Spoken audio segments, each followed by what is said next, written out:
Hi friends, আবারও চলে এলাম একটা ব্লগ নিয়ে তোমাদের সাথে শেয়ার করতে। আমি আমাকে ভীষণ ভালোবাসি, আমি নিজেকে ভীষণ ভালোবাসি। আমি জানি আমি সুন্দরী নয়, আমি জানি আমাকে দেখতে ভালো নয়, তবুও আমি আমার কাছে অনেক সুন্দর। আমার যেটাই আছে আমার মনে হয় কারোর কাছে নেই। এখন যদি আমি আনন্দ না করি, এখন যদি আমি মজা না করি, এখন যদি আমি জিন্স টপ না পরি, কবে পরবো?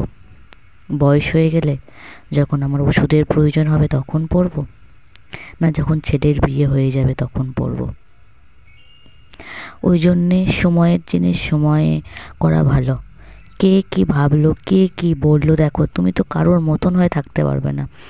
আজ যে তোমাকে ভালো বলছে, পাশের অন্যজন তোমাকে ভালো নাও বলতে পারে, অন্যজন তোমাকে ভালোবাসছে, তারপরের জন তোমাকে নাও ভালো বলতে পারে। তাই নিজেকে সময় দাও, নিজেকে ভালোবাসো, নিজের মধ্যে ভালো থাকো।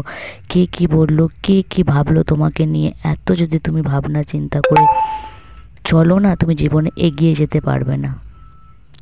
তাই তুমি নিজেকে নিয়ে ভাবো, নিজে কী করবে, নিজে কিসে ভালো থাকবে, তুমি সবসময় সেটা বিবেচনা করো। কেননা আমি জন্ম নিয়েছি লোককে সার্টিফিকেট দেওয়ার জন্য না, যে আমি কেমন,